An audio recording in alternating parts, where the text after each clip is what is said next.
If you have a hot water heater, you need to regularly change the anode rod. It's a way to keep the water heater from rusting out. This is the model I have. It's last time it was changed, I'm embarrassed to say, 2016. You should probably be changing that anode rod about every year or two, depending on your unit or the rod. I'm using a magnesium anode rod. This is a flexible one because of the amount of space I have. I can't fit a 4-foot long anode rod in without tipping things over. What you're going to need is your anode rod and a breaker bar. I've got an extra pipe over here that I'm going to slide on there in case I need it. And then this is a one use only. The only purpose for this thing, this 1 1/16. It fits right on the end of the anode rod right here. You can see that bolt in there. I had to take the insulation and this cap off. The insulation is important so that you don't lose heat out of that.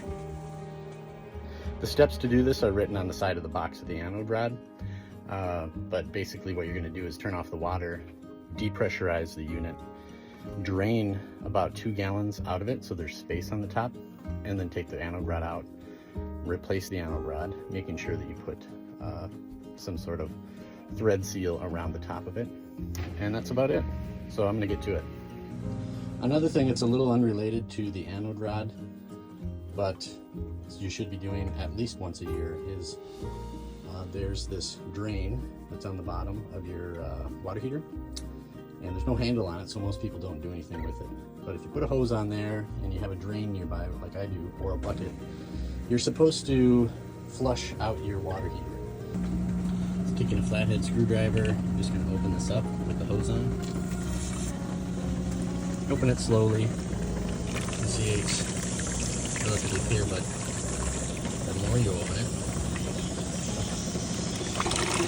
creating turbulence inside, gets rid of this dirty brown water that's on the bottom. Oh, and by the way, I do have a sediment filter for this, so even if you have that, you're going to need to drain this thing and flush it out once a year. Yeah, if you haven't done this recently, your water's going to look pretty brown. My first shot was kind of like a dark cigar, and now it's getting a little bit more like a cloudy brandy. Okay, and then you can see sometimes more gets loosened up and it's dark again. So you just gotta keep on flushing this thing until it's cleared out. Do I really need to say it? The water coming out of here is hot, so be careful. And then if you get smart, you can use the hose and go straight until the water is clean. And I've been giving it a little bit of a shake. It probably shouldn't move this much, nor should those pipes. Of course, before you get started on this project, what I already have, unplug or turn off the power to your water heater. Also turn the gas off position of the valve straight down. Okay, so got this valve open, it's still draining out, clear water's coming out. We've done our sediment flush, and now I'm going to turn off the water to it. I come over to the sink, or the nearest hot water, and open that up. And then what's going to happen, air is going to come down through these pipes, and it's going to drain out some of the water from the water heater. We want that, at least a couple of gallons out before we try to remove the anode rod, which is right in here. So I've shut off my water. Right here, water goes into this filter and comes back out through the main, in through this, through the filter up here. And I've turned this one off so that there's no pressure to the rest of the house, including the water. That's probably enough water drained out. Let's close this.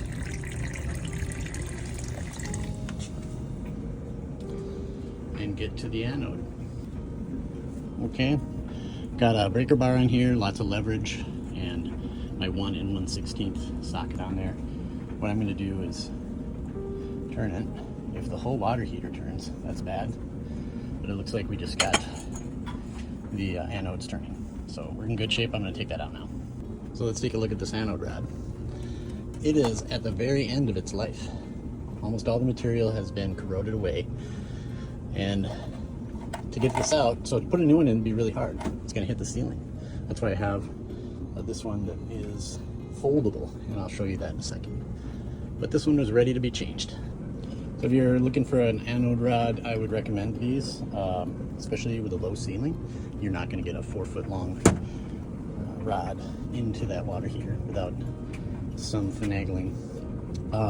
They're just tied together by cables, which will rust, but the whole idea is that the magnesium, these rods that are on the cable, will rust or corrode first, and those are sacrificial. And then probably in 3 years, 2 or 3 years, those will be gone, and I'll put a new one in. Now you want to go opposite the direction that it's being threaded in, because you don't want the stuff to come off. I like to put a bead of it so it kind of twisted, and then flatten it out. Go around several times. Probably not getting a great focus, but you get the idea. You want to put this on here so it doesn't leak. Okay. Should be good.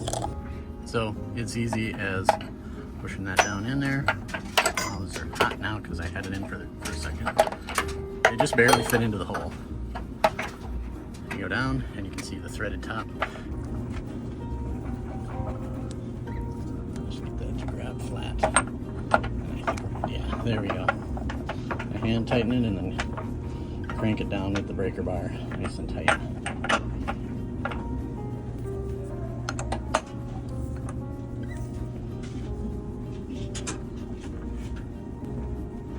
I don't know the torque on that. I'm just doing it tight because I needed a breaker bar to get it off, so I'm assuming it needs to be friggin' tight. Now that we're done, we take a look at the directions, make sure we did it all right.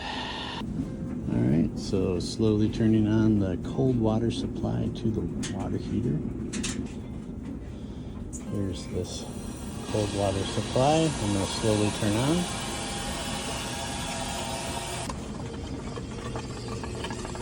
And I have this hot water valve open over here to let air out of the system.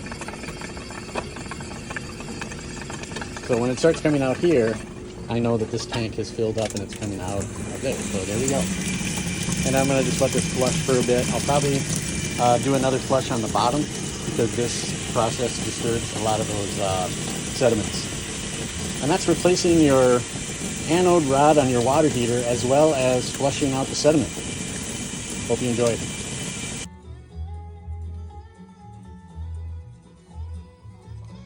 Just hanging out in the garage today. Got it cleaned out a little bit. Some more car projects over here.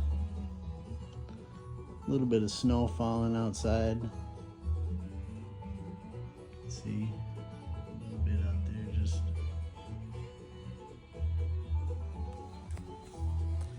But I'm just enjoying. I replaced the anode rod on my water heater, drained and flushed it, got all the sediment out. Now I'm chilling.